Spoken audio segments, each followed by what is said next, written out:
Convidados Podcast. E a minha convidada de hoje, ela é missionária raiz, sabe? Missionária que vai pra missão, não tem medo, Deus chamou, ela tá indo. Então a minha convidada é desse jeito. Pregadora, esposa, mãe de 5 filhos, vó de 4. E olha, e essa convidada tem história. Você sabe de quem eu tô falando, né? Ela não tem medo de falar de Jesus, não. Por onde chamar ela tá indo, ela não tem medo. Eu tô falando, lógico, dela, né, gente? Missionária Gilda! Tamo junto e misturado. Estamos aqui. Prazer, irmã Gilda, estar te recebendo aqui, porque tem história, hein, gente? Essa convidada tem história. A gente já iniciou aqui falando algumas histórias e eu fiquei de cara. Irmã Gilda, tem muita história, muita história. Bota história nisso. Não, e vamos começar logo, porque eu quero que você que está assistindo esse podcast vai ser abençoado. A gente vai ter missionário assim, é bom que tem o Brasil inteiro assistindo a gente, né? Norte, Sul, Sudeste, Centro-Oeste, todo mundo vai estar assistindo a gente. Mas vamos começar, irmã Gilda, falando um pouquinho da... Quem foi Gilda? Infância. Como é que foi a sua infância? A minha infância foi no Nordeste até os 7 anos, né? Era uma criança feliz, brincava muito. Brincava assim na rua? Brincava assim, na rua, gostava de brincar, de pé no chão, de jogar bola. Tudo que você pensar, a gente fazia no Nordeste, né? Nós era felizes e não sabia. Aí eu falo que as crianças de hoje não sabem aproveitar. Que a gente andava de bicicleta, andava descalço, corria, jogava bola. Verdadeiramente, a gente ralava o joelho, ralava as mãos. Hoje as crianças andam todas de capuz, de tanta coisa, né? Para não se ralar. Digo, gente, as crianças têm que ser felizes, a gente tem que brincar. Tela, né? São, verdadeiramente. Criança hoje é só na telinha do computador, do telefone. E aí, depois dos 7 anos, a gente veio embora para Brasília. E seus pais? Como era seu pai, sua mãe, a relação? Como é que era? Eu não posso muito falar do meu pai, né? Porque eu fui criada só mais com a minha mãe. Minha mãe foi minha mãe e meu pai. Mãe solo, né? Foi mãe solo. Minha mãe tinha que trabalhar para cuidar da gente. E a gente cuidava dos meus 2 irmãos mais novos. Quantos irmãos? Nós somos 6 ao todos. Mas quando a gente veio embora, foi só os 3 mais novos. Eu e mais 2 irmãos. Então, eu era mais nova, com 7 anos. E tinha que ajudar a cuidar dos outros, pequeno. E aí, foi isso aí. A gente foi estudar, foi tomar de conta e estamos aí. Sua mãe, então, foi uma guerreira, né? Foi guerreira, minha mãe foi guerreira. Trabalhar, estudar de filho não é fácil, né? Não Mãe é, não. solo ainda, ser mãe e pai. E principalmente naquele tempo que tinha que ralar muito mesmo, viu? Para ser mãe e pai ao mesmo tempo, dar conta de recado, pagar aluguel, cuidar de filho. E educação. E minha mãe foi uma guerreira. Eu sempre olho e falo, minha mãe era uma guerreirona. E você era tranquila, estudiosa? Como é que era a Gilda na escola? Eu gostava de estudar, mas eu também fazia minha bagunça, né? Eu sentava no fundão. Mas estudava? Eu estudava e passava todo ano. É aquele fundão mediano, né? Eu gosto da bagunça, mas eu estudo. E prestar atenção, eu gostava muito de prestar atenção, que eu aprendia ouvindo os professores falar. Nem abri o caderno. Não, eu abria, escrevia tudo. Temos que estudar, gente. E aí você estudava, mas aí na adolescência você era tranquila ou você gostava da bagunça? Eu já fui uma adolescente já bem bagunceira, viu?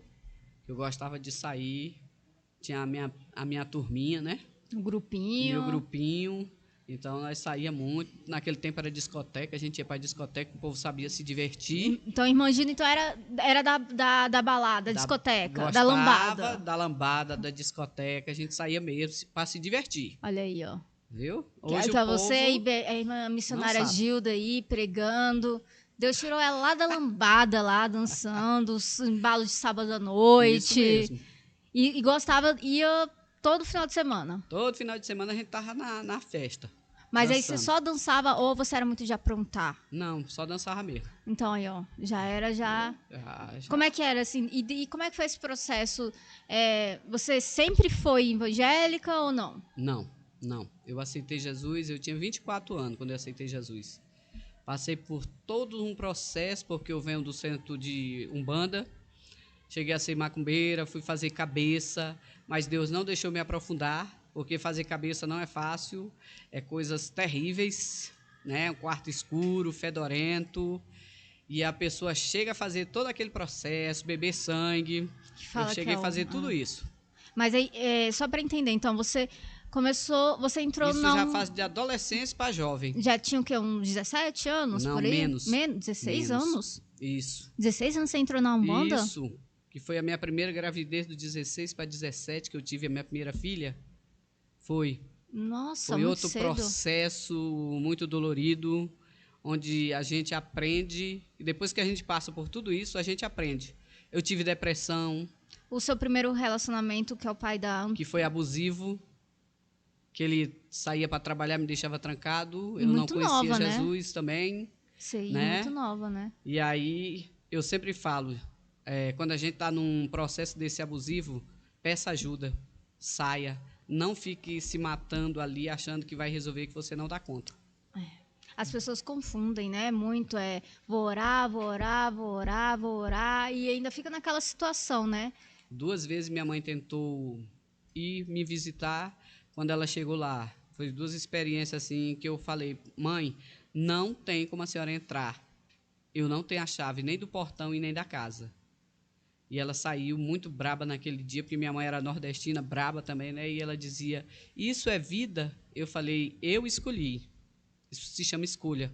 Eu lhe desobedeci e eu estou pagando um preço, mas eu vou sair dele. Eu lhe prometo que eu vou sair dessa situação. E eu saí. Eu fiquei 2 anos e pouco naquele cativeiro. Mas quando eu saí com a fortalecida. filha pequena? Uma filha pequena. Eu saí com doença venérea, só o cadáver, depressiva, mas eu tive coragem. No dia que ele abriu a porta, eu falei, hoje eu saio desse cativeiro. E eu morava na Ceilândia e minha irmã morava no Pessu, na 18 do Pessu. Eu não dava conta de carregar minha filha, porque ela era bem gorda, que ela não tinha nem pescoço. E eu falei, eu vou sair desse inferno hoje. E quando ele abriu a porta, eu falei, eu estou saindo desse inferno para nunca mais voltar. E eu dei conta de segurar minha filha. Eu andei da Ceilândia, mais ou menos da 3 ali da Ceilândia, até 18 do Pessoa. Eu fui andando e não olhei para trás. Eu não peguei nada meu nem dela. Eu queria sair daquela situação. Você teve força, né? Nem todas as mulheres têm essa força que você teve de sair desse relacionamento, né? Muitas mulheres, elas ficam presas, talvez com medo, né? De não dar conta de criar uma criança, não ter condição, passar fome. E eu tinha exatamente 17 anos, 17 para 18, eu era muito nova. Cheguei na casa da minha irmã e falei, se você não me aceitar, eu vou para debaixo da ponte, eu vou para qualquer lugar, mas para aquele inferno eu não volto mais. E ninguém sabia o que eu passava. Porque eu não falava. Não tinha muito o que tem hoje, né? Falando sobre denunciar, essa questão, toda essa proteção da mulher, não tinha, né? Não. Quase não falava, né? Sobre a Lei Maria da Penha. Não tinha. Não tinha essa proteção que tem. Então, você, mulher que está assistindo esse podcast, talvez está vivendo uma situação parecida a essa da irmã Gilda, não tenha medo. Denuncie, saiba, ninguém é obrigado a ficar numa situação de risco, né? Deus, ele capacita, não tenha medo. Deus, ele dá o de comer, Deus, ele renova, né, irmã Gilda? Mesmo. Deus, ele... Não tenha medo de viver numa situação. Deus, ele nos ama e ele jamais, é uma coisa que eu gosto muito de falar, que Deus, ele já pagou um preço lá na cruz. Muitas vezes as pessoas confundem a oração com a religiosidade e, eu vou orar, ele vai mudar. Deus pode mudar, mas ninguém deve continuar no relacionamento apanhando. E eu saí, meu cunhado, mas a minha irmã me aceitou lá. No outro dia, ele ouviu eu dentro do banheiro chorando. Quando eu saí do banheiro, meu cunhado falou, vai no hospital, que você está doente. E eu fui, procurei o hospital. Verdadeiramente, eu estava debilitada, eu estava com doença venérea, eu estava com depressão, eu estava acabada. E ali ele fui prendia, fazendo... Você não podia nem ir no médico, nem nada. Não podia ir em lugar nenhum. E aí eu saí daquela situação, procurei o hospital, me tratei.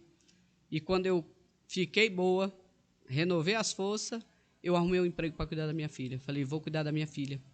Aí falei para minha irmã, cuide dela, eu pago, mas eu vou trabalhar. Ter a sua dignidade, foi. Né? Foi. Aí foi onde eu fui trabalhar para cuidar de mim e da minha filha. E hoje minha filha vai fazer 41 anos, né? Linda. Graças a Deus, dei conta, porque eu falo para as mulheres, também, porque as mulheres dizem assim, eu não saio porque eu não dou conta, será que eu vou... Você dá conta, você é capaz. Você tem que botar isso na sua cabeça. Você é capaz, você dá conta de sair e sobreviver. Sim. E a mesma coisa a sua mãe lá atrás deu conta, né? A sua Isso mãe mesmo. saiu do estado que ela morava, foi para outro estado. Eu não sei nem se ela conhecia alguém aqui em A Brasília, minha avó e meu avô moravam já aqui. mas assim, ela veio com a cara e coragem Cara e coragem. Foi trabalhar também. e Pra cuidar trabalhou da e gente. venceu. Isso E também. você fez a mesma coisa. Foi desse jeito também. Olha aí, ó, mulher. Se você tá numa situação, não tenha medo, ó. 2 exemplos, grandes 2 exemplos. exemplos. Isso E mesmo. aí, passou essa fase. Passamos essa fase, fomos trabalhar, onde eu cheguei a conhecer meu esposo, Você conheceu que ele é com o quantos atual, anos? né? Eu devia ter uns 22, porque a Antoniela já tinha 3 anos quando eu conheci ele, Sim. né? E aí ele veio falar de namoro, eu falei para ele assim, aí eu botei tudo em cartas limpas, né? E a gente tem que conversar. Com certeza. Tudo é conversado. Falei, ó, homem nenhum me tranca mais, porque eu arrebento porta, arrebento tudo e não fico mais em lugar nenhum. E aí foi tudo conversado. Aí quando a minha menina nasceu, a gente foi morar junto. Quando a Daniela nasceu, com 9 meses, eu aceitei Jesus como meu Salvador. Deixa eu só voltar, então. Volte. Então a gente, aos 16 anos, você estava na Umbanda. Isso. E aí você ficou na Umbanda até que idade? Já foi praticamente dos 17 aos 22 anos. Isso casada? Não, Aí você, não antes estava de casar. casada. Foi antes de casar. Aí como é que você saiu de lá? Eu saí por causa de uma decepção. Que a minha irmã queria que eu fizesse um trabalho para matar o meu cunhado. E eu não aceitei aquela situação. Nossa. Aí eu falei, eu não vou fazer isso. Mas você fazia o trabalho ou ela Não, que... para destruir a vida de ninguém, não. Nunca cheguei a fazer, porque foi é uma coisa minha. Eu sempre pensei que para destruir a vida dos outros, eu não faço. E Porque lá é principalmente pesado, né? é muito pesado. O ambiente é pesado. A carga é pesada. Você estava até me falando aqui antes de começar, né? Você estava falando sobre que você incorporava a pombagira, né? Isso. E aí você falou que hoje já não usa maquiagem, não usa... Deus não permite. Não usar maquiagem nem pintar unha. Porque tinha exclusividade, eu tinha os batons exclusivos, perfume exclusivo, esmalte exclusivo, tudo delas, roupa, eu tinha roupa delas mesmo, né? E Deus não deixou. Tentei uma vez usar um esmalte incolor, o Espírito Santo na mesma hora falou, lembra de onde eu te tirei? Aí eu falei, mas o que tem um esmalte incolor? É da cor da minha unha. Aí ele falou, lembra de onde eu te tirei? Forte. Falei, eu lembro de onde o Senhor me tirou, então eu vou tirar. E tanto que eu não uso. E nem me faz falta. Porque tem gente que quer voltar, né? Eu fazer tudo de novo, usar. Falei, não. Quando eu aceitei Jesus, no dia que eu aceitei Jesus, o Senhor me libertou de dentro para fora. Tudo que eu gostava de fazer, eu parei. Não precisou um mês, não precisou um ano, não. Foi instantaneamente. Eu bebia muito, parei de beber. Né? Eu jogava, parei de jogar. Eu andava praticamente pelada. Eu parei de andar desse jeito. Deus, ele trocou a sua... De dentro pra fora, veste, Totalmente. postura, tudo. Totalmente. Eu usava meu cabelo bem curtinho, igual de homem. Porque eu nunca gostei de mexer com cabelo. Uhum. Né? E aí eu tinha meu cabelo bem curtinho, o meu cabelo começou a crescer muito rápido. Tanto que eu mesmo que corto meu cabelo, e ele cresce muito rápido. Então, é uma coisa minha entre eu e Deus. Porque a partir do momento que você aceitou Jesus, foi uma transformação completa, né? Sempre. E eu sempre falo, não queira fazer o trabalho do Espírito Santo. Tanto que quando eu estou pregando, olha, eu não estou falando para você, eu estou falando que aconteceu comigo. Sim. O que o Senhor fez na minha vida, a mudança foi em mim. Que cada um tem um jeito, né? É. E o Espírito Santo, ele vai te transformar do jeito que ele quer para ele poder fazer na obra que ele vai te usar. E no tempo também, né? No tempo dele. Às vezes a gente vê uma pessoa recém-convertida, ainda não sentiu de mudar, e aí a gente fica julgando. Tem um tempo, né? Tudo tem um tempo. A Bíblia diz em Eclesiastes que é um tempo para tudo debaixo dessa terra. E é verdade. Quem vai mudar o homem, quem consegue convencer o homem é só o Espírito Santo. Não adianta bater, que você tem que mudar, que você tem que mudar. E eu sempre botei uma coisa na minha cabeça, porque essa parte assim, eu sou muito engenhosa. Tanto que uma vez a irmã veio falar de camisola para mim e eu bati de frente com a irmã. Eu falei, irmã, cuide da sua vida, que da minha cuido eu. Irmã Gilda sempre falou muito. É. Você sempre fala a verdade. Sempre. Doa quem doer. E aí, eu fui deitar. No que eu deitei, eu estava de camisola. Eu tinha comprado uma camisola, falei, ó, eu tenho que andar bonito com meu esposo, né? E aí, quando eu deitei, o adversário entrou dentro do meu quarto. No que ele entrou dentro do meu quarto, todos os cabelos levantou. Todo mundo dormindo e eu acordada. E eu senti e vi, né? E quando ele chegou perto de mim, ele falou, você é uma das minhas. Aí eu falei, não sou. Aí ele falou, você é porque você está usando uma coisa que me pertence. Quando ele falou isso, eu lembrei. A camisola. É. Aí eu repreendi, eu falei, olha, Satanás, tu vai sair daqui agora. Vai sair em nome de Jesus. Ele fez pá, aí ficou aquela catinga no meu quarto, eu levantei, troquei a camisola e botei um vestidão, né? Que tem umas camisolas, igual um vestidinho. Uhum. Pois é, aí a partir desse dia, pronto. Aí eu já dormi mais tranquilo. Nossa, aí eu falei, forte, olha, tá vendo? Né? O Senhor não precisou usar, o Senhor não usa alguém para me corrigir. Ele mesmo, ele vem falar comigo ou ele usa o adversário para falar comigo. Para me confrontar. Aí eu mudo. Mas se for uma pessoa para falar, ele sabe que eu não vou ouvir. Nossa. E aí, quando você se aceitou Jesus, houve essa transformação, foi difícil mesmo assim no início assim da sua transformação? Como você falou agora, o inimigo tentou muitas vezes tentar que você voltasse para os velhos hábitos? É muito difícil, Carol. De você estar dentro da sua casa e daqui a pouco você começar a passar mal, o adversário querer tomar de conta do seu corpo e você não tem ninguém para pedir ajuda, é você e Deus ali. É uma batalha espiritual. Espiritual. Né? Eu passei por tudo isso no começo da minha caminhada. E eu começava a clamar o sangue de Jesus. E eu comecei a louvar os hinos de sangue. Eu aprendi a cantar os hinos de sangue. Para exatamente nessa hora, eu cantar os hinos de sangue. E pedir a cobertura do sangue do Senhor. Senhor, eu não posso passar mal. Eu estou sozinho, meus filhos são pequenos. Eu não posso passar mal. Eu não posso passar mal. É desesperador. Você sentir a presença do adversário querendo tomar de conta do seu corpo. Você não ter o domínio do seu corpo, E né? você ter que lutar. E eu fazia isso sozinha. E aí eu entrava eu ia para as consagrações, culto à tarde, culto à noite, vigília, subir monte, descer monte, para Deus me libertar. Foi aonde eu consegui. Foi essa forma de lutar contra o adversário da minha alma. Por isso que eu falo, as pessoas que saem desse mundo aí difícil, se ele não tiver uma vida de oração, ele não consegue. Não consegue. Ele tem que ter uma vida de oração. Por isso que muitas pessoas que vieram, né, não conseguem. Muitos voltam. Porque não tem uma vida de oração. Muitos acabam na depressão, muitos acabam se suicidando. É difícil, é uma luta, né? O adversário, ele não brinca. Eu sempre falo, o adversário, ele não brinca de secão. E ele vem de todas as formas tentar te destruir. E a luta não foi fácil. Né? Se eu disser para você, é fácil, não é fácil. É todo dia você tem que estar lutando contra a sua carne. É o espírito e a carne lutando. Vence o maior. E eu resolvi ter uma vida de oração. Aonde eu tive que lutar também, dizer. Uma vez eu disse assim, eu não sei para que crente ora tanto. É de manhã, de tarde, de noite, de madrugada, esses crentes ainda têm que orar.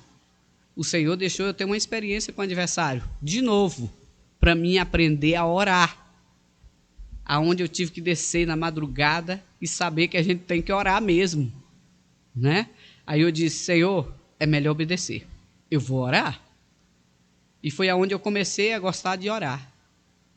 Foi onde começou ali, vamos dizer ali, que começou o seu ministério? Tudo através de oração. Sem oração você não consegue. Antes de você ser missionária, qual foi o ministério assim que você, de oração? Oração, orava muito porque eu gostava de subir para o monte para orar. E a gente tinha uma equipe, era eu, a missionária Lindaura e a irmã Rosalice. Nós três, nós subia monte, descia monte para orar pelas causas, né? E a gente via Deus trabalhando, Deus fazendo. E a gente saía no campo para orar, visitava a casa onde pessoas estavam endemoniadas.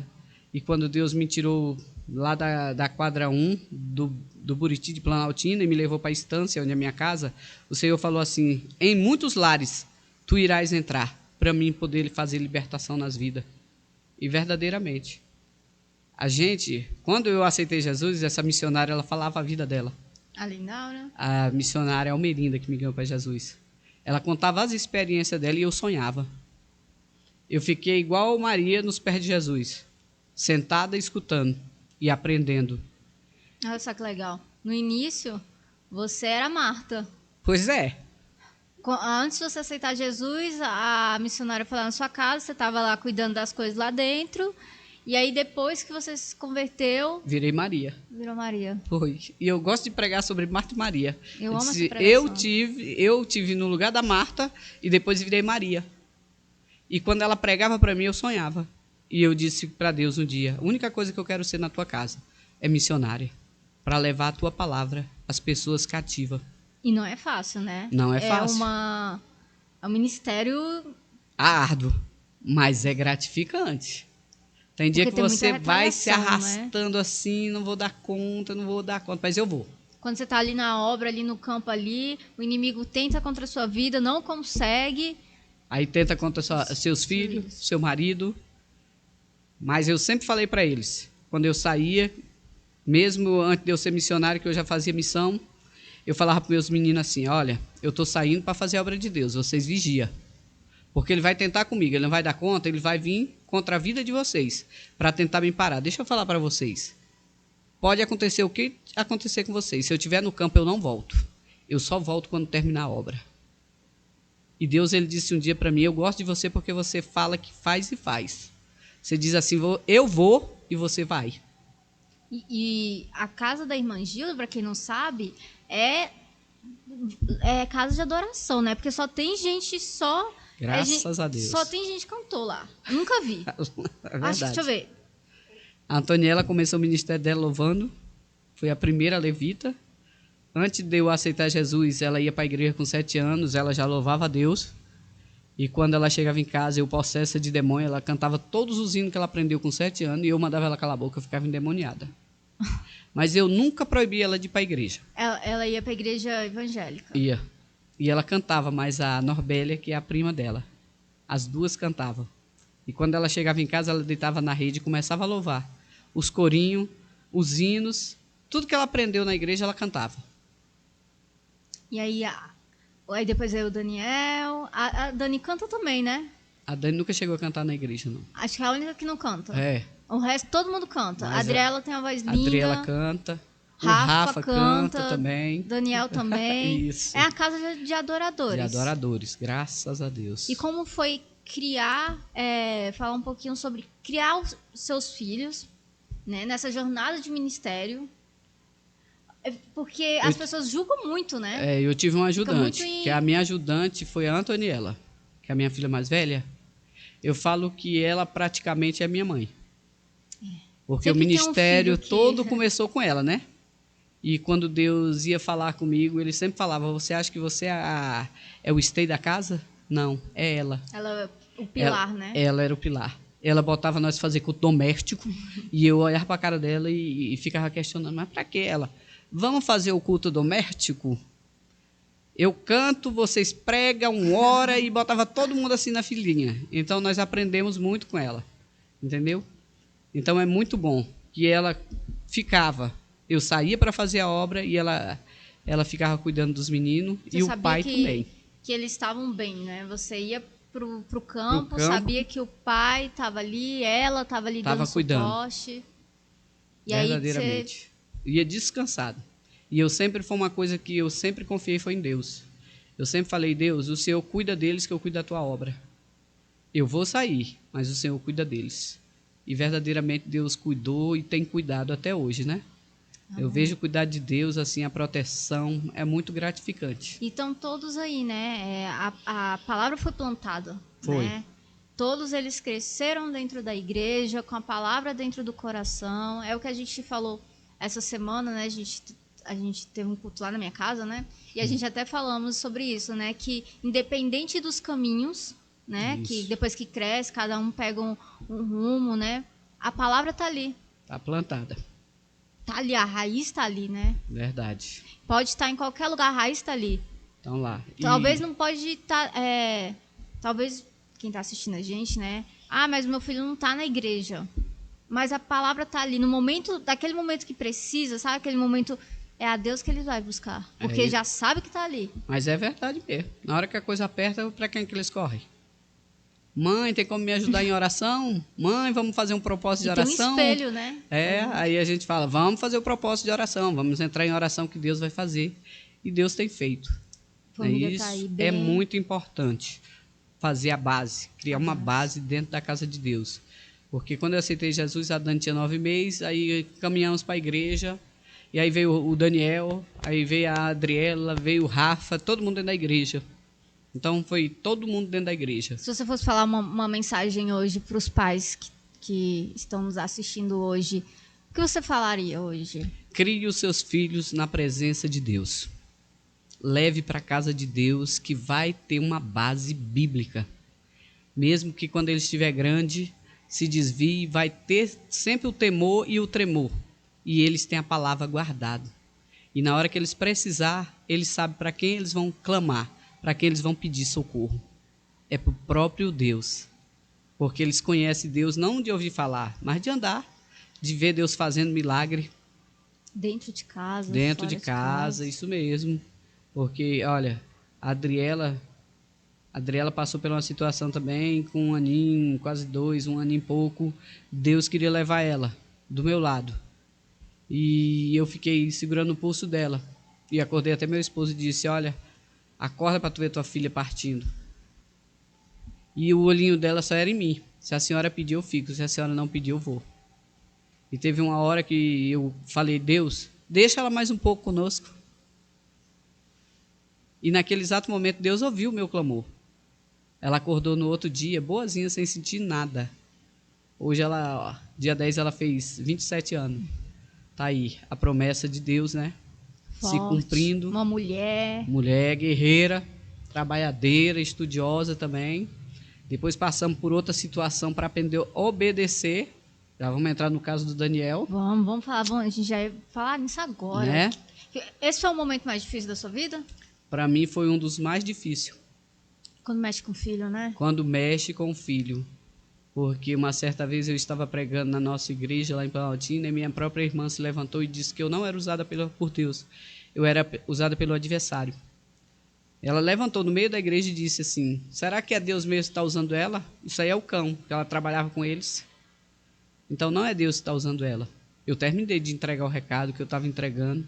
E eu saí braba, brigando com Deus e falando, Deus, verdadeiramente, é o Senhor mesmo que está me usando? E aquela palavra, ela desceu para o meu coração. Porque você pode ouvir a palavra, mas ela não pode descer para o seu coração. E o meu, ela desceu. Mas ela desceu com gosto de gás. E eu saí da igreja brigando com o próprio Deus. E eu falei, eu não vou fazer mais. Eu não prego mais, eu não entrego recado. O Senhor não precisa me mostrar mais nada que eu não vou falar. E Deus me visitou, não usou ninguém, falou comigo, filha, se tu não me obedecer, eu vou tocar no que tu mais ama. Eu falei, o Senhor pode tocar, matar, fazer o que o Senhor quiser. Eu desafio o próprio Deus e eu falo para o povo, não faça isso. Não faça. Mas quando você falou, pode tocar, na sua cabeça não passou, assim, seus filhos? Não passou. E aí, não foi muito tempo, Daniel foi uma viagem para a Bahia, mais o pai dele, né? Ele praticamente tinha uns 10 anos. E aí, quando o Daniel chegou, só eu via o rosto dele do lado esquerdo inchado. Inchou o lado do nariz, da boca, tudo inchado. E eu olhava e falava, nossa, mas o Daniel tá estranho. Aí a Antoniela disse assim, mãe, a senhora tá ficando louca. Não tem nada, tá normal. Eu falei, não, tem sim. Tem alguma coisa errada. Aí passou o primeiro dia, passou o segundo, no terceiro já estava olho nu. E eu peguei e levei ele para o hospital. Eu morava em Planaltina, levei para o hospital de Sobradinho. Eu trabalhava e o Senhor mandou eu sair do emprego. Eu falei, não, vou sair porque dinheiro não cai do céu. Né? Mais uma vez. Mais uma vez. E aí chegamos no hospital, a doutora fez exame e deu medicamento achando que era uma simples alergia. E voltamos, aí a doutora olhou para mim e disse, mãe, vamos fazer o exame de sangue e de urina? Eu falei, vamos. Quando ela fez, estava sangrando os rins e a urina dele, ele estava perdendo sangue. Na mesma hora ela foi botando internado.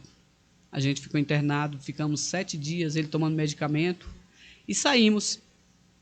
E eu convidei uma missionária para pregar, eu dirigi à tarde, à noite da Vitória na minha igreja, era eu que dirigia, e eu convidei a missionária para pregar. O primeiro recado foi o meu, antes dela começar a pregar, filha, já toquei a primeira vez, e se tu não me obedecer, vou tocar de novo. Entrou no ouvido e saiu no outro, eu não escutei o que Deus falou. Pela terceira vez. Foi. E aí ele foi para a escola. E quando o professor sai da sala, as crianças correm para a porta para olhar, né? E ele fez isso. Um coleguinha veio e deu um chute. Entre o ânus e o testículo dele criou-se um nódulo. Ele andava de 4, febre de 40 graus. E aí eu falei assim, agora nós vamos para o hospital. Eu falei, virei e freguei desse hospital. Quando eu cheguei lá, a doutora me chamou de louca. Olha o estado dessa criança, a senhora não está vendo? Eu falei, eu vou tentando tudo. Quando eu vejo que não tem jeito, eu trago para o hospital. Quadro, hospital, junta médica do hospital de base. Trabalhou no quadro dele. Aí um dia o doutor olhou para mim e disse, mãe, a gente pode conversar? Eu falei, podemos. Aí o doutor falou, olha, o quadro do seu filho é sério. Se ele for para cirurgia, ele morre. O que eu tinha falado com Deus? Podia levar, podia matar. No quarto dia, aí eu só falei assim, não, vamos ver o que vai acontecer. E aí ele tava com o quê? Ele estava com esse nódulo entre o ânus e o testículo. E o sangramento também ou já tinha cessado? Não, não estava sangrando, só estava com nódulo mesmo. Uhum. Ele estava tomando penicilina na veia, de tão forte que estava a infecção. E o rim dele? Eu acho que depois a veia acarretando tudo isso foi... depois, né? Por causa do medicamento forte. E aí... E ele com 10 anos? Com 10 anos. Aí no quarto dia o espírito da morte chegou diante do meu filho. Nossa. E eu olhando, como eu estou olhando para você aqui agora. Eu nunca esqueci daquela cena. Nunca saiu da minha cabeça. Eu fiz um voto com o Senhor dentro do hospital, naquele exato momento. Porque o espírito da morte chegou, ele estava deitado no bercinho. Aí o Senhor falou no meu ouvido, bradou no meu ouvido. Posso matar o teu filho agora? Aí eu falei, peraí, nós vamos conversar agora nós dois? Vamos conversar? E eu comecei a chorar. Falei, não mata meu filho não. Se o Senhor curar ele instantaneamente, sem médico nenhum colocar a mão, eu vou fazer o que o Senhor quiser. Eu vou aonde o Senhor mandar. Mas também eu não vou olhar a cara, se é rico, se é pobre, se é preto, se é branco. Eu não quero saber. Se o Senhor mandar entregar, eu vou entregar. Enquanto eu estava fazendo esse voto com Deus dentro do hospital, o caroço estourou sozinho, sem ninguém colocar a mão. Glória a Deus. E aí a febre subiu. Aí eu já saí correndo para a enfermaria para pedir a enfermeira para dar um medicamento para baixar a febre, um fraldão, levei ele no banheiro para limpar ele. 2 dias nós estávamos recebendo alta. Olha. Porque quando Deus ele faz é por completo, não é pela metade. Né? Mas o próprio Deus ele vai te testar depois para ver se você vai obedecer ou se você vai desobedecer. E ele permite, né? Permite, ele que faz a ferida e é ele que cura. Aí quando o médico chega lá para dar alta para ele, o médico olhou para mim e disse, mãe, ele não será uma criança normal, ele não vai comer isso, não vai comer aquilo. E eu fui deixando o médico falar. Quando ele terminou, eu olhei para ele e disse, o senhor terminou? Deixa eu falar uma coisa para o senhor. Quem curou o meu filho não foi o senhor. Quem curou o meu filho foi o próprio Deus.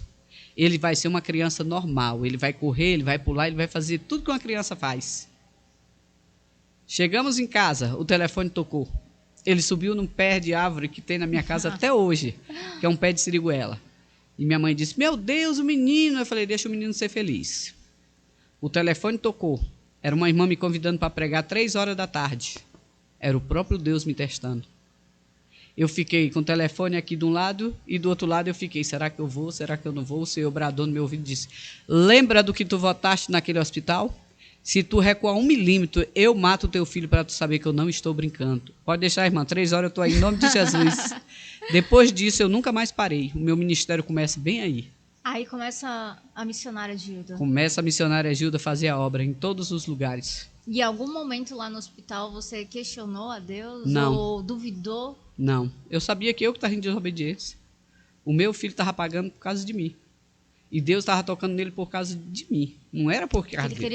Ele tinha uma obra com você. Tinha uma obra comigo e era eu que estava errada. Você estava igual o Jonas. Tava. Deus eu mandando falei, você ir para um lado, você foi para o outro. E eu dizendo, não vou, não vou, não vou. Aí Deus, quando a gente não quer fazer a vontade de Deus, Deus, ele toca no que a gente mais ama. E vai doer. E dói. E filho, né? E tocou no filho, é melhor tocar na gente. Eu falei, se tocar na gente não dói tanto, não. Agora, mas se tocar no que a gente mais ama, dói. E Deus tocou justamente... Bem na minha ferida. Aí depois disso, um dia eu estou deitada, passou-se, eu acho que uns 3 dias eu estou deitada, aí o Senhor falou comigo, filha, sabe por que eu toquei no Daniel? Eu falei, por quê? Aí ele falou, porque é o seu dodói. tu ama ele. E eu sei que tu ama ele. Por isso que eu só toco nele para te moldar. E é mesmo. Quando eu penso assim, eu estou muito cansado, eu não vou fazer mais a obra de Deus, eu só penso.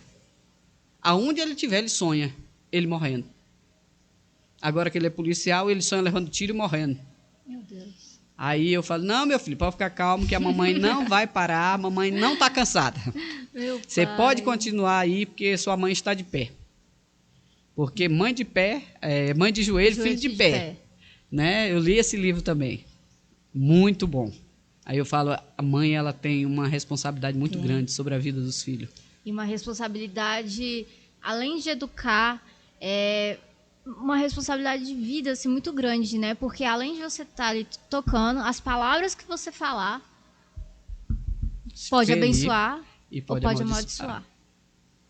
E é muito sério isso, né? É verdade. Às vezes uma palavra lançada, uma maldição lançada sobre a vida de um filho... Nossa, é triste.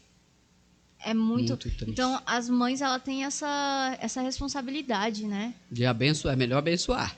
Pode estar dando o trabalho que for, pode estar onde tiver, mas lance palavra de bênção. Hoje você não vai estar aqui, mas amanhã você vai estar em nome de Jesus, né? Que vale a pena. Vale a pena você orar, é um filho, é uma responsabilidade sua. E depois desse momento do Daniel hoje, ele está bem? Graças curado. A Deus, está curado, né? Passou pelo esse processo todo. Quando ele estava com E até um testemunho para ele também, né? Quando ele estava com 17, ele teve uma crise aqui fortíssima, né? Que aí os meninos me questionaram, é a senhora? Eu falei, não sou eu. Acho que Deus agora está cobrando é dele, porque não é comigo mais não, meu bem. Eu estou fazendo a obra, eu estou indo, eu estou fazendo o que Deus está mandando. Mas graças a Deus, depois que ele foi embora, nunca mais ele deu crise. Passou, tá bom. E Deus tem abençoado, né? Tem abençoado. Tem ministério também, né? Tem ministério. Ministério de louvor, da palavra. Tá lá fazendo a vontade de Deus também. Falei, e foi falado, né? Deus, ele falou, né? Que iria levar ele para ele pregar o evangelho, né? Aonde ele estivesse. Aonde ele estiver, ele tem que pregar a palavra de Deus e louvar. Isso, né? É verdade. E você tem 5 filhos e 4 netos. E 4 netos. Amor de vó, que a gente falou isso, eu falei com a pastora, no podcast da pastora. Bom demais. Amor de vó, é um amor duplo? É duplo. É um amor inexplicável. Eu sempre falo, você que não foi avó ainda, no dia que você for avó, você vai ser aquela vovó babona, que os meus meninos sempre falam. Eu brinco, mãe, a senhora, besta, né? A senhora não deixava a gente fazer isso, o neto chega aqui, faz isso, faz aquilo, a senhora fica rindo. Deixa que os meninos podem. E o bom de vó é porque você não tem a responsabilidade de educar. É isso, é bom mesmo. A gente, né, não pode, né? Mas não tem essa responsabilidade, esse peso da responsabilidade. E é gostoso, viu? É bom, né? É. Quando a gente tá triste, ele chega, abraça a gente, beija a gente, parece que é um remédio. Algo maravilhoso. É uma coisa, assim, inexplicável. É bom demais. Bom demais. São 4... que vem a Maria Luísa. Daqui para novembro, dezembro, nasce aí a outra. Então, não, bom que tem menino, tem menina. São 2 meninos e agora vai ser 2 meninas. E é bom demais, né? Aí eu gosto. E agora a gente vai falar, né? A gente falou da família, a gente falou dos netos, a gente falou do filho, a gente falou da cura. Teve um outro momento na sua vida, assim, que você olhou e falou assim, Deus, um momento bom agora, assim, que você falou, viu a mão de Deus, assim. Quando Deus me deu a casa. A sua casa... A minha casa, eu tenho uma casa lá em Planaltina. Deus te deu? Me deu. Eu estava orando às 3 horas da tarde e eu sempre orava porque meu esposo ganhava muito pouco. Morava na casa da minha mãe, pensa numa prova, uma luta. Eu falo assim, gente, casa não mora na casa de sogra não e nem na casa de mãe. É luta, é prova. E aí um dia eu estava orando e chorando e dizendo, Senhor, para ter o lote foi difícil demais, a gente passou muita prova, muita luta, meu marido ganhava, eu acho que menos do que o salário mínimo.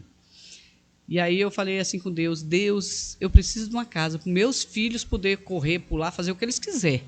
Não para mim estar dentro dela. Né? Porque eu falo mesmo pro povo, eu não nasci para ser dona de casa. Eu sou dona de casa por acidente, eu fui mãe por acidente, mas criei todo mundo, não matei nenhum. Tá todo mundo vivo, né? E aí, 3 horas da tarde, eu orando, chorando e pedindo, Deus, eu preciso de uma casa, não para mim, mas para meus filhos.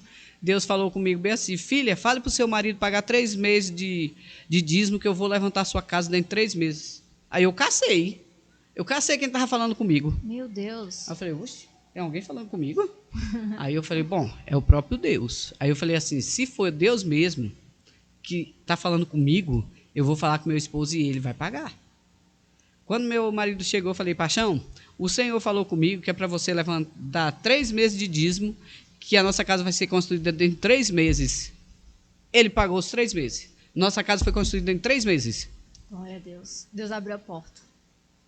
Não sei como foi que aconteceu aquilo não, minha filha. Ele marcou o dia e a hora da minha mudança. Eu morava na casa da minha mãe.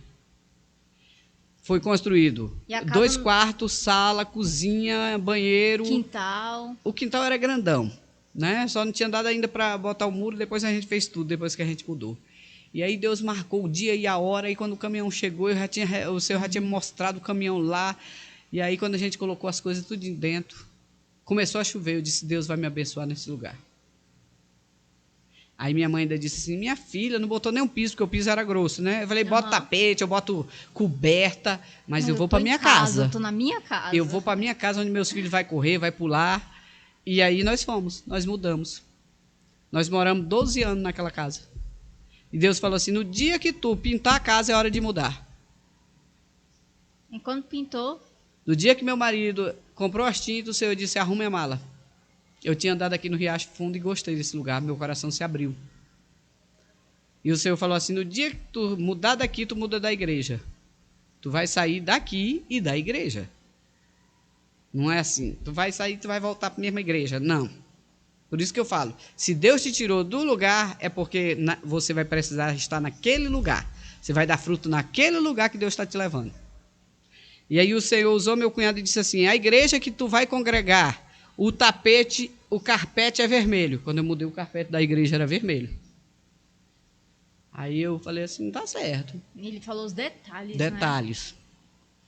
Aí eu tinha um sonho de ter um quarto com banheiro. Eu fiz o quarto com banheiro, mas eu não usei. Sabe quem foi usar? Um pastor que alugou lá. Aí o Senhor disse, arruma as caixas, encaixota as coisas que tu vai mudar. Eu falava para meu esposo, ele disse, agora ela ficou louca. Agora que a gente vai pintar a casa, agora que eu vou usufruir a casa. Aí ele falou assim para mim, como assim, paixão? Nós vamos morar de quê? De aluguel? Meu filho, eu não quero saber. Eu sei o Deus que falou comigo, que nós vamos mudar para aquele lugar que eu gostei. E como ele vai fazer, eu não sei. Aí o Senhor começou a falar em detalhes. Vou eu usar o ímpio para te tirar desse lugar. Eu falei, traga a caixa, traga as caixas, que eu vou começar a encaixotar as coisas. Aí ele viaja para São Paulo, mas o patrão o quê? Ímpio. Na volta, o patrão olha para ele e diz, Alfredo, procura uma casa para você mudar no Riacho Fundo 1. Aonde o seu coração tinha gostado.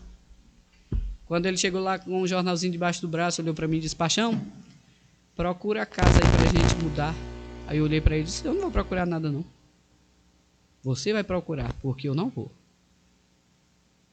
E aí, quando ele chegou no outro dia com o jornal, a secretária pegou o jornal, olhou a casa, veio, conversou com o próprio dono da casa.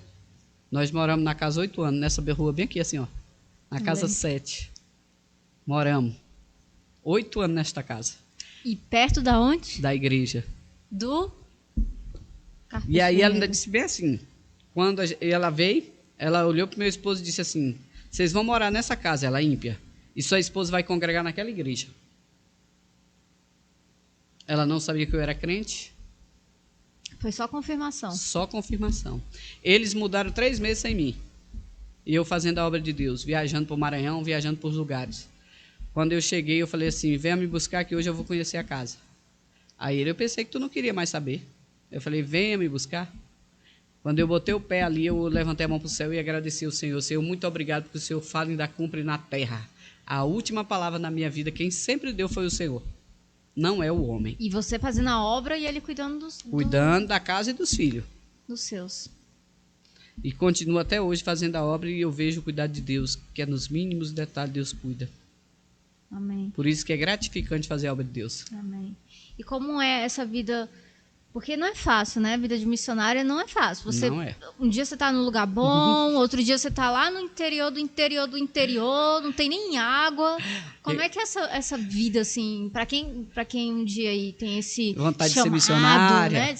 Não é fácil não, gente. Não é Não é só glamour. Não é mesmo. É você ir no sertão que não tem água, é andar de passamos. cavalo, de charrete, no caminhão. Quando eu fiz missão transcultural, e foi 1 ano e pouco de curso, é só pastor que dá aula pra gente, e eu vendo o sofrimento dos missionários, dos primeiros missionários, né, revolucionários mesmo, daqueles que veio para trazer a palavra, eu falei em voz alta, eu disse, quando eu pegar esse diploma eu vou guardar 7 chaves, eu não quero ser missionário mais. O pastor bateu no meu ombro e falou assim, você já se manda? Quem tem chamada não se manda, vai e obedece. Verdade. Aí eu baixei a cabeça e falei, Deus, fazer missão não é para qualquer um mesmo, não. Não. É muito sofrimento. É você largar a sua casa, é você ser perseguido, você ser caluniado, mas vale a pena.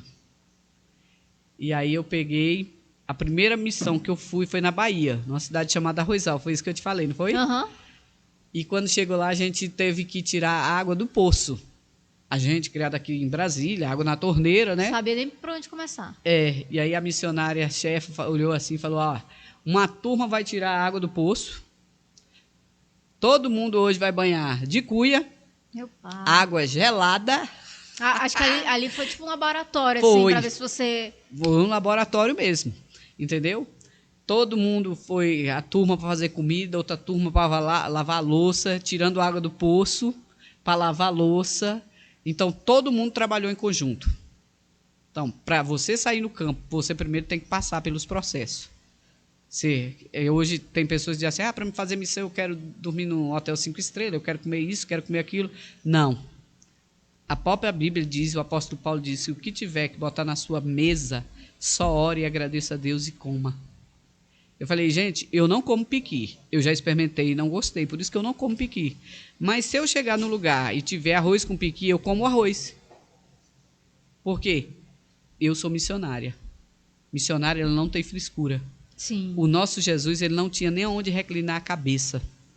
Então você tem que aprender com eles. Jesus foi um dos grandes missionários, né? E aonde ele ia, fazia, ele andava. Ele andava. Não tinha carro, não tinha bicicleta. Só uma vez que ele andou de jumentinho. Não tinha nem palco, era em cima de uma pedra. Pregando a palavra de Deus, não tinha microfone. Hoje, se não tiver microfone, ninguém canta, ninguém prega. Eu digo, gente, pois se tiver microfone, eu prego. Das pessoas hoje em dia, né? Vamos trazer para o hoje. Os missionários de hoje com os missionários de antigamente, assim, quando você iniciou. Você vê, tem muito ainda. Você vê essa diferença? A gente vê. Porque logo no começo não tinha colchão. Você botava um tapetinho ali e lá mesmo você dormia. E aonde eu dizia para a missionária, pode dormir que eu vou ficar vigiando vocês, porque tinha aquelas aranhas, né? Caranguejeira andando nas paredes, sapo dentro de casa. Já nem ia dar para mim, né? Deus sabe, né? Coração dos seus filhos. Deus conhece. Mas barata, já não ia dar para mim já, o ministério. Por isso que Deus sabe, né? Ele sabe o filho que tem. Para mim, eu acho que já seria difícil. Aí eu falo pro povo, gente, se tiver uma cama, a gente dorme. Se tiver um colchão, a gente dorme no chão. Se não tiver o colchão, não tiver uma cama, a gente pega um tapete, bota ali, se deita e dorme. Porque missionário tem que ir para missão. Tem que ir fazer missão. Missionário de banco não dá, né? Não, você tem que ir. Você foi chamado para uma missão. Então você tem que levar a palavra de Deus. Tem muitas pessoas carentes precisando. Né? E no sertão do Piauí que eu fui, que não tinha banheiro. E aí, fazia como? Ia pro mato. Eita, Glória. No mato, meu bem. Aí, ó. Aí só via o povo com um papelzinho aqui, ia pro mato. Não tinha banheiro. E você sempre... agora, gente, pra gente conseguir a agenda com a irmã Gilda, que semana que vem já viaja. Semana agora ou semana já que saio vem. de casa dia 19. E volta quando? Só lá pro dia 4. Olha aí. É difícil, ó. E olha que essa semana já foi o quê? 3 encontros, só essa semana. Agora eu só vejo ela só, quem sabe, no final do mês que vem, né? Mas é difícil, né? Mas é gratificante, eu gosto. Tá sempre na... Eu falo pros meus meninos assim, se a agenda eu pudesse, dela já tá em setembro. Só eu andava já com a mochilinha nas costas. Eu não gosto muito de mala, eu gosto de mochila. O povo fica, meus meninos dizem, mãe, a senhora consegue colocar tudo dentro de uma mochila? Eu falei, consigo. Isso é Deus que nos ensina na caminhada. A gente vai aprendendo a como organizar as coisas.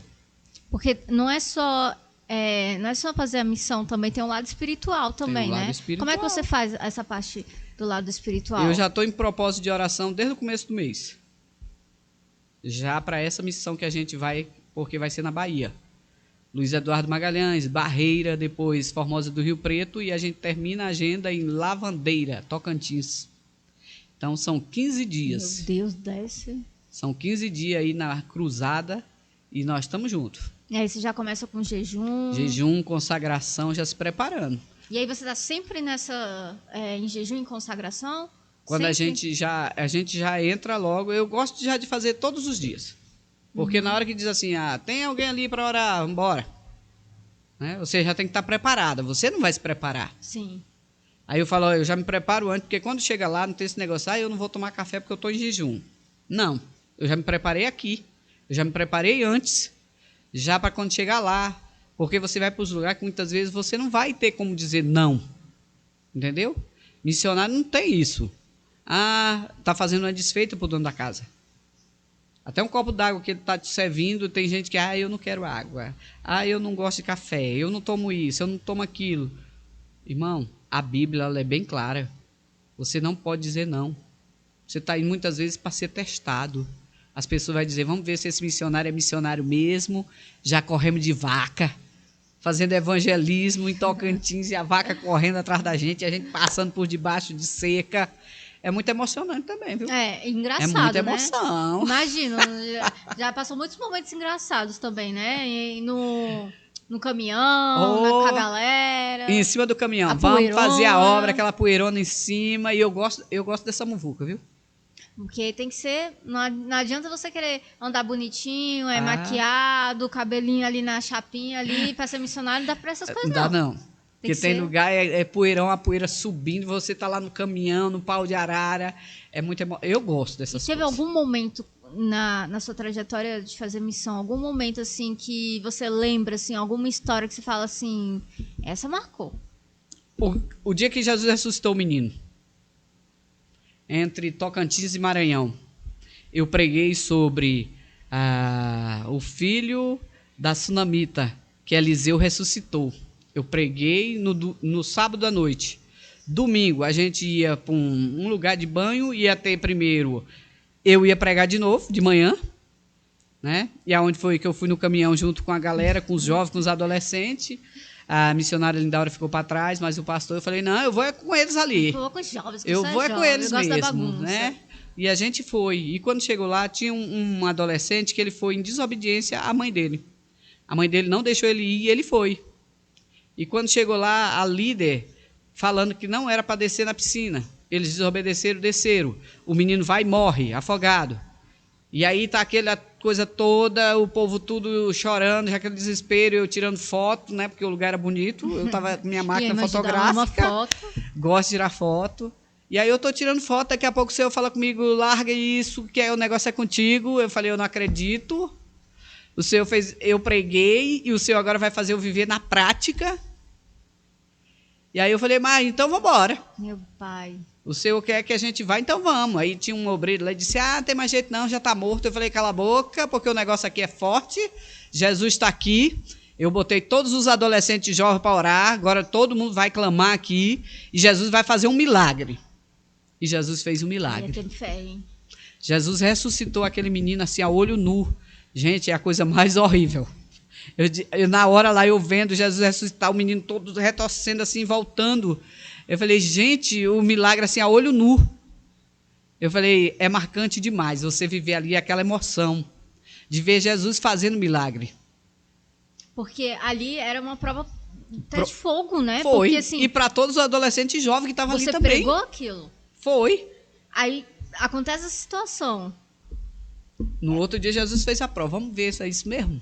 Tivesse alguém lá, vamos ver se prega e vamos ver se realmente é real aquilo que ela prega. E verdadeiramente, rapaz, a fé da gente ali foi viva e eficaz. Deus ressuscitou aquele menino. E ele voltou. Ele voltou. Aí começou a botar água para fora e eu falei assim, olha, agora pega ele, leva para o hospital, porque se tiver mais alguma água para botar, vão fazer a limpeza, vão tirar o resto. O que tinha que acontecer já aconteceu, só vai ser isso, ele tá bom. E aí o outro obreiro pegou e levou ele para o hospital. Quando o pastor chegou, mais a outra missionária, ela vinha já tremendo toda. Eu disse, rapaz, emoção é aqui na hora de ver o que Jesus fez aqui. É muito emocionante, gente. E seu coração, assim, depois... Nossa, gente, eu falei, Jesus, tu ainda continua sendo fiel nas nossas vidas. Ali foi um momento ali que você falou, meu Deus, você viu a mão de Deus ali. Forte. É gratificante, né? É gratificante mesmo. É você fazer a obra de Deus e Deus te permitir viver esses momentos assim, sabe? Forte, né? É experiência Única. única. Porque eu sempre falava assim, Jesus, eu queria ver um morto ressuscitar. Olha aí. E eu fiz essa oração e eu tinha esquecido. A Midian, quando ela veio aqui no podcast, ela contou também, né? Do pai dela também, que é missionário, né? Irmã Maria. E o esposo dela, eles são missionários também Raízes. né? E aí ela contou que o pai dela também fez uma oração e ressuscitou. Deve ser... Mas nisso, você também estava dentro da bênção, né? Você estava ali orando, se consagrando. Por isso a importância, né? De orar, quem vai fazer, se consagrar, né, missão. E se preparar. Porque se você tivesse de qualquer jeito, imagina. O menino tinha ficado morto. E a igreja ia sofrer depois. E você ia ser envergonhada. Depois Porque depois a gente descobriu, de noite, quando eu estava na casa do pastor lá conversando tudo, a mãe do menino chegou, foi lá, até perguntou se eu gostava de doce, porque ela ia levar doce para mim. Eu falei, ó, todo tipo de doce que a senhora pensar eu gosto, eu como, né? E aí ela foi falar que o marido dela não era crente. Aí eu vi a responsabilidade muito grande. Se o menino não volta, a igreja ia sofrer. Ia ser perseguida, né? Eu falei, Senhor, muito obrigado, porque o Senhor ressuscitou, o menino está bem. Depois ele foi lá. Eu falei, nunca mais desobedeça sua mãe. Porque o preço da desobediência é muito alto, tá? Deus te deu uma oportunidade, então aproveite a oportunidade para ser obediente à sua mãe. Quando ela disser não vá, não vá, né? Porque vale a pena ser obediente. E já teve algum momento também durante a trajetória, né? Algum momento que alguém veio, tipo, pra cima, ou alguém se levantou contra você, ou até o incrédulo que não acredita em Deus? Já, mas de todas as formas já tentaram me envergonhar, né? De todas as formas, sempre tem um levante do adversário para tentar te parar, tentar te deixar você calmo. Mas depois que eu passei por esse propósito aí de Deus, propósito que Deus fez, quando eu tive, meu filho ficou entre a vida e a morte ali, eu aprendi que eu tenho que obedecer a Deus. Sim. Não adianta a pessoa se levantar, pode vir com calúnia, com difamação, porque tudo isso a gente passa. Uhum. Mas a gente tem que saber quem é o alvo. O alvo é Cristo. Você tem que olhar para Ele. E é para Ele que a gente tem que olhar. De tentar te desestruturar, de tirar dentro de igreja. Por isso que a importância também do missionário ter também um bom psicológico, né? Tem que ter. Tem que orar, tem que clamar, tem que ler. Já chegou em alguma casa que não, em missão, você fazendo missão, alguém bateu a porta? Já também. De não querer ouvir. Amém. Eu só bato o pé e saio. Porque a Bíblia diz que não é por força nem por violência. Né? E a própria Bíblia diz, se a casa que te receber for de paz e disser que vai tudo bem, você fica ali. Se não te receber, bate a poeira do pé e saia. E se fosse para você escolher, fala assim, Gilda, hoje, você viveria tudo de novo? Viveria. Ou você escolheria outro ministério? Não, eu viveria. Eu gosto de ser missionária. Eu digo para meus meninos, eu nasci para ser missionária. Minha mãe. Eu nasci para levar a palavra mesmo, de ir, de sair. Eu falo, ó, todos os estágios que eu tinha que passar dentro de igreja, eu já passei. De dirigir consagração, dirigir culto à tarde, culto na sexta, com senhora, quase infartei cuidando de irmãs. Falei, meu Deus do céu. Quase me infartaram e o próprio Deus mandou o pastor me tirar porque eu ia infartar, porque eu engolia muita coisa calada. Só quem sabe é quem é líder de irmãs, eu sempre falo. Hoje em dia, eu fui líder, né, muitos anos, esse ano é meu ano sabático. Um sabático em liderança, né? Mas na igreja a gente está ativa aqui. Mas eu falo que lidar com pessoas Não é é difícil. fácil. Não é E fácil. lidar com pessoas dentro da igreja é mais difícil ainda. É mais difícil mesmo. Então eu tinha que passar por tudo isso também para ter uma vida. Como que eu ia sair lá fora? Como que eu ia lidar com as pessoas lá fora? Se eu não suportei a prova dentro da igreja. Por isso hoje tudo que via na igreja, assim, o povo fala, eu fico olhando. Não bato, não retruco, porque eu sei. Nem Já toda passei por briga vale a isso, pena. não vale a pena. Pessoa olha para você de cara feia. Pastor já tentou me tirar da igreja, jogando piadinha. Eu passei por isso. Ele no microfone, meu pastor, e a igreja esvaziando e o povo mandando eu sair da igreja. Eu saio da igreja, irmã Gilda, ele tá jogando essas piadas para a senhora, não saio. Deus não mandou eu sair. Eu vou ficar, nem que fique só eu e ele. E suportamos a prova. Deus permitiu eu passar por todas as situações para me suportar quando eu saio no campo. Porque a gente sai no campo, você não sabe o que você vai encontrar, Não sabe. né? Não sabe qual vai ser o desafio. Você não sabe. Então, se você não passar por todos os estágios que você tem que passar aqui dentro, o que você vai fazer lá fora? A igreja, então, é um processo. É um processo que você Pro seu tem que ministério. passar. Todos os processos eu É uma passei dentro da escola. igreja. Foi a escola. E eu sempre falo, é a escola. A igreja é a escola, um preparatório para É a um sua preparatório para você que quer ser missionário, quer ser pastor, quer ser evangelista, é aqui. A preparação é aqui na missão. Se igreja. você não suporta aqui, Não vai suportar lá fora. Porque a gente passa por cada situação lá fora de pessoas que vêm conversar com você e tem hora que você respira fundo para não falar o que você tem vontade de falar. então, hoje em dia, se você fosse falar para um jovem que ele tem esse sonho de ser missionário, o coração dele arde, se fosse para dar um conselho para um jovem ou um adolescente que tem esse sonho no coração de ser missionário ou ser um pastor, qual o conselho que você falaria para esse jovem, para esse adolescente? Estude e passe o processo todo dentro da igreja. Não saia. Não saia. Suporte o processo. Que vai ter levante? Vai. Vai ter pessoas tentando te parar? Vai. Vai ter pessoas que vão se levantar para tentar te parar, tirar você da igreja? Vai. Mas vale a pena, sabe o quê? Você passar pelo processo. Suporte o processo. Que quando você sair, você sai fortalecido. Porque se você não suportar o processo aqui, o que você vai fazer lá fora? Se alguém se levantar contra você lá fora, querer te abater, ou querer fazer uma pergunta e você não passou, não sabe, não veio numa escola dominical. Eu falei, eu fui superintendente de escola dominical, eu fui professor em escola dominical, eu dirigia vigília. A vigília da nossa igreja, ela começava 9 horas da noite, terminava 7 da manhã e eu tinha que expulsar o povo. Gente, acabou, vamos embora. Já deu o que tinha que dar, bora. E ninguém queria ir embora, gente. Porque Deus derramava o poder. Então, aqui é a escola. Amém. E para a gente finalizar, irmã Gilda, vamos fazer um bate-bola rapidinho. Vamos. Eu vou falar uma palavra, você fala o que vier na sua cabeça. Muito bem. Vamos lá. Família. É tudo. Deus. Esse é que é tudo mesmo. Ministério.